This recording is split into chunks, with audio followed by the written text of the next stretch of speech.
জাতীয় থেকে আন্তর্জাতিক, প্রান্তিক জনপদ থেকে নগর চারপাশ, ঠিক কী ঘটছে এই মুহূর্তে তা নিয়ে আয়োজন এখন চারদিক। আপনাদের সঙ্গে আছে আমি অন্নয় কর্মকার।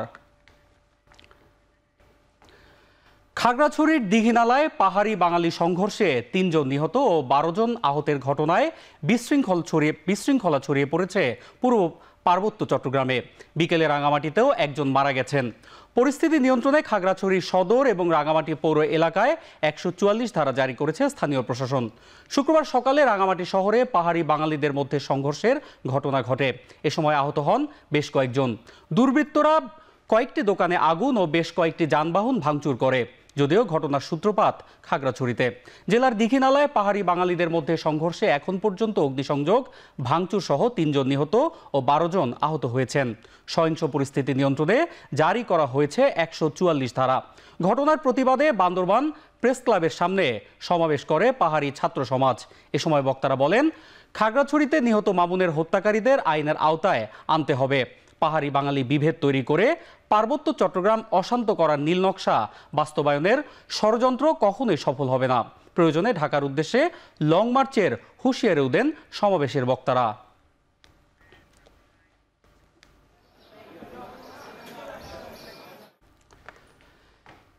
এদিকে খাগড়াছড়ির দীঘিনালা উপজেলায় পাহাড়িদের ওপর হামলার প্রতিবাদে বিক্ষুব্ধ যুগ্ম ছাত্র জনতার ব্যানারে রাজধানীর শাহবাগ মোড় অবরোধ করে বিক্ষোভ হয়েছে। দুপুর ১২টার দিকে বিক্ষুব্ধ যুগ্ম ছাত্র জনতার ব্যানারে শতাধিক মানুষ এ অবরোধে অংশ নেন। এর আগে তারা সকাল ১০টায় ১০:৩০টার দিকে রাজু ভাস্কর্যের পাদদেশে সমাবেশ করেন। এ সময় পাহাড়িদের বাড়িঘর, দোকানপাটে হামলা, ভাঙচুর ও অগ্নিসংযোগে জড়িত ব্যক্তিদের দৃষ্টান্তমূলক শাস্তির দাবি জানান তারা। প্রায় ২০ মিনিট তারা শাহবাগ মোড় অবরুদ্ধ করে রাখেন।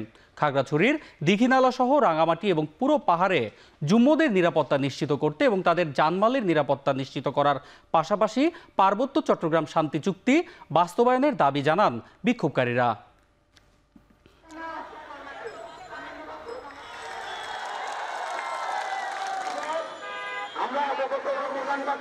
আমাদের পাহাড়ের বুকে প্রতিনিয়ত গুম, খুন, হত্যা, দর্শনের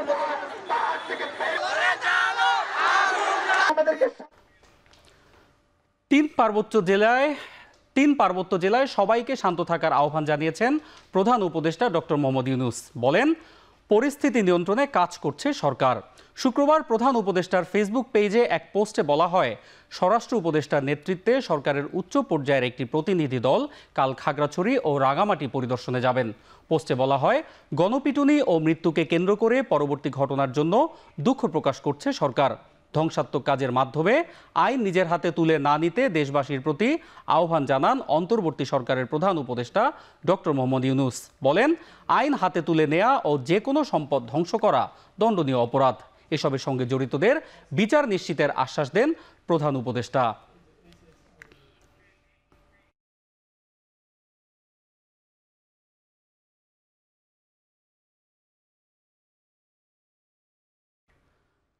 ঢাকা বিশ্ববিদ্যালয়ে মানসিক ভারসাম্যহীন যুবক তোফাজ্জলকে গণপিটুনিতে হত্যায় দায়ের করা মামলায় স্বীকারোক্তিমূলক জবানবন্দি দেন ৬ শিক্ষার্থী। আদালতে হাজির করা হলে বিচারকের কাছে ১৪৪ ধারায় এই জবানবন্দি দিতে রাজি হন তারা। গণপ্রহারের ঘটনায় ঢাকা বিশ্ববিদ্যালয়ের ৬ শিক্ষার্থীর সম্পৃক্ততা রয়েছে জানিয়ে তাদের ঢাকা মেট্রোপলিটন ম্যাজিস্ট্রেট আদালতে হাজির করেন মামলার তদন্তকারী কর্মকর্তা।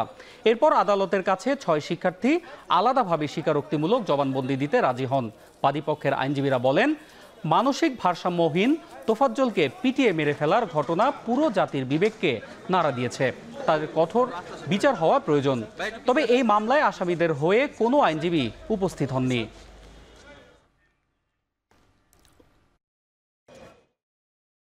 একটা মানসিক প্রতিবন্ধী, মানসিক ভারসাম্যহীন সেই ছেলেকে হাসি হাসি করে এই নৃশংসভাবে আসামিরা হত্যা করেছে, পরিকল্পিত হত্যা করেছে। প্রধান বিচারপতির কাছে আমরা অনুরোধ জানাবো, এইটা অচিরেই একটা দ্রুত আইনে বিচার করা হোক এবং তাদেরকে আসামিদেরকে দৃষ্টান্তমূলক শাস্তি দেওয়া হোক, যাতে করে বাংলাদেশে এইরকম কোনো ঘটনা আর না ঘটে। ছাত্র জনতার আন্দোলনে নিহত বেওয়ারিশ অনেক মরদেহ দেশের বিভিন্ন স্থানে গণকবর দেয়া হয়েছে বলে দাবি করেছে ইনকিলাব মঞ্চ। দ্রুত এসব মরদেহের পরিচয় নিশ্চিত করে স্বজনদের কাছে হস্তান্তরের দাবি জানিয়েছে সংগঠনটি। বিকেল 4টার দিকে রাজধানীর ধানমন্ডি এলাকায় গণদোয়া ও মর্সিয়া মিছিলের আয়োজন করে ইনকিলাব মঞ্চ। ধানমন্ডি 15 থেকে রায়ের বাজারের দিকে অগ্রসর হয় মিছিলটি। এ সময় উপস্থিত জনতা জুলাই আন্দোলনে জড়িত সকল অপরাধীর বিচার দাবি করেন।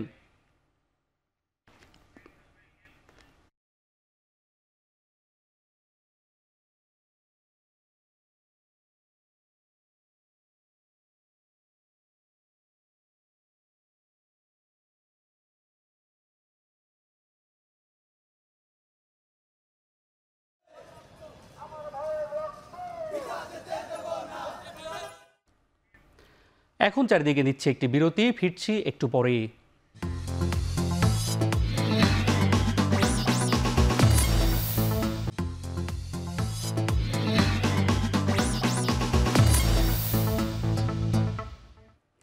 বিরতির পর ফিরে এলাম, আপনারা দেখছেন এখন চারদিক। বিএনপির ভারপ্রাপ্ত চেয়ারম্যান তারেক রহমান বলেছেন, ধর্মীয় উপাসনালয়ে হামলার পেছনে ধর্মীয় কারণ নেই। নিরপেক্ষ তদন্ত কমিশন গঠন করে এসব হামলার বিচার দাবি করেছেন তিনি।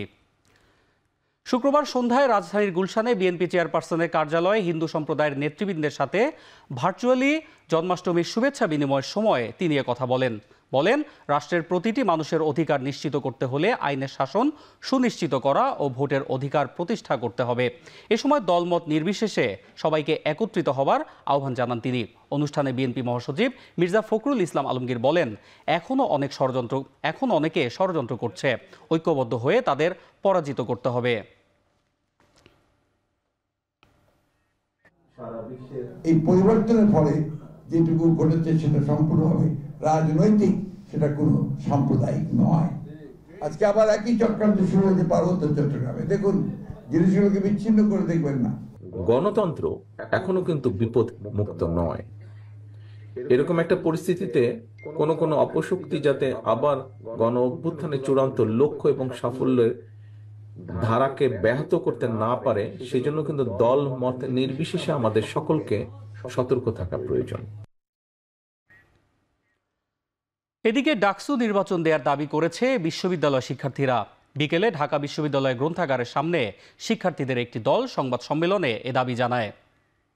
অতি দ্রুত প্রজ্ঞাপন জারি করে এটাকে একটি আইনে রূপ দিক, যেন ভবিষ্যতে আর কোনো ছাত্র রাজনীতি সাথে যুক্ত সংগঠন আমাদের সাধারণ শিক্ষার্থীদের উপর শাসক হিসেবে আমাদেরকে শোষণ না করতে পারে। এই দাবি যদি সত্যিকার অর্থে বাস্তবায়ন হয়, তাহলে ফ্যাসিবাদ বিলোপ হবে। নাম্বার 2 হচ্ছে গোলামি, দাসত্ব এবং যে সহিংস রাজনীতি, সেই রাজনীতির পথ বন্ধ হয়ে ডাকসু কেন্দ্রিক সুস্থ ধারার রাজনীতির দিকে আমরা বিকাশমান হব। দলীয় প্যানেলবিহীন ঢাকা বিশ্ববিদ্যালয় কেন্দ্রীয় ছাত্র সংসদ ডাকসু নির্বাচন দিতে হবে, অন্যথায় দলীয় রাজনীতিমুক্ত ক্যাম্পাস আন্দোলনের কর্মসূচি চলমান থাকবে। পরবর্তী কর্মসূচি যথাসময়ে আপনাদেরকে জানিয়ে দেওয়া হবে। স্বাধীন গণমাধ্যম তৈরিতে আইন ও নীতিমালা সংস্কারের জন্য গণমাধ্যম সংস্কার কমিশন রূপরেখা তৈরি ও প্রস্তাবনা দেয়া হবে বলে জানিয়েছেন তথ্য উপদেষ্টা। একই সাথে শিক্ষা খাতেও সংস্কার প্রয়োজন বলে জানিয়েছেন তিনি। শুক্রবার নোয়াখালী ও লক্ষ্মীপুরে বন্যা দুর্গত এলাকা পরিদর্শন করে এসব কথা জানিয়েছেন মোহাম্মদ নাহিদ ইসলাম। বলেন, গণমাধ্যম কর্মীদের দীর্ঘদিনের বেশ কিছু দাবি এবং দেশে যেন গণমাধ্যম স্বাধীনভাবে কাজ করতে পারে, সেজন্য রূপরেখা দেবে গণমাধ্যম সংস্কার কমিশন। ইন্টারনেটের দাম কমানোর বিষয়ে ডাক, টেলিযোগাযোগ ও তথ্য উপদেষ্টা জানান, জনগণের দাবির প্রেক্ষিতে মেয়াদবিহীন ইন্টারনেট প্যাকেজ তৈরির বিষয়ে স্টেক হোল্ডারদের সাথে আলোচনা চলছে। শিগগিরই দাবি পূরণ হবে বলেও আশ্বাস দেন। অন্তর্বর্তী সরকার মব জাস্টিস বা মব কিলিং সমর্থন করে না উল্লেখ করে বলেন, যারাই এ ধরনের কাজ করবে তাদের আইনের আওতায় আনা হবে। এ বিষয়ে আইন শৃঙ্খলা বাহিনীকে সুস্পষ্ট নির্দেশনা দেয়া আছে। এছাড়া সারা দেশে যেসব মামলা হয়েছে তার বেশিরভাগই গ্রহণযোগ্য নয় বলেও জানান তিনি। এ অবস্থায় সুনির্দিষ্ট অভিযোগের ভিত্তিতেই মামলা দায়েরের আহ্বান জানান তিনি।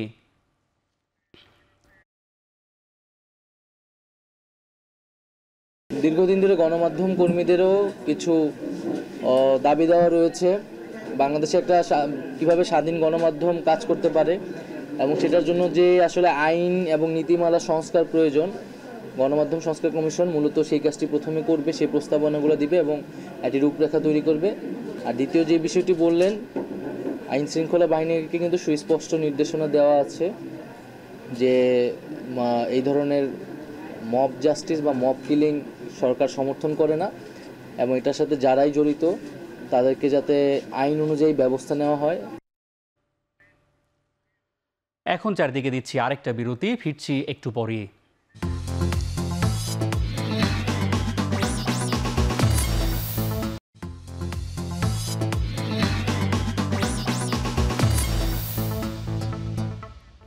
বিরতির পর ফিরে এলাম আরও একবার। আপনারা দেখছেন এখন চারদিক।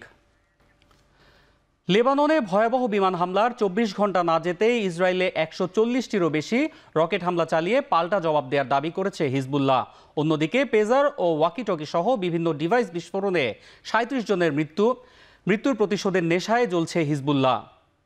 সব মিলিয়ে গাজায় শুরু হওয়া আগ্রাসনের পর থেকে 11 মাসের বেশি সময় ধরে চলমান ইসরায়েল হিজবুল্লাহ সংঘাত উত্তেজনা এখন চরম পর্যায়ে। হামলা পাল্টা হামলায় কাঁপছে লেবানন ইসরায়েল সীমান্ত। ইসরায়েলের বিভিন্ন সামরিক স্থাপনা লক্ষ্য করে রকেট হামলা চালানোর দাবি করেছে লেবানন ভিত্তিক সশস্ত্র এ গোষ্ঠীটি। শেষ করছে এখন চারদিক। এতক্ষণ সাথে থাকার জন্য ধন্যবাদ।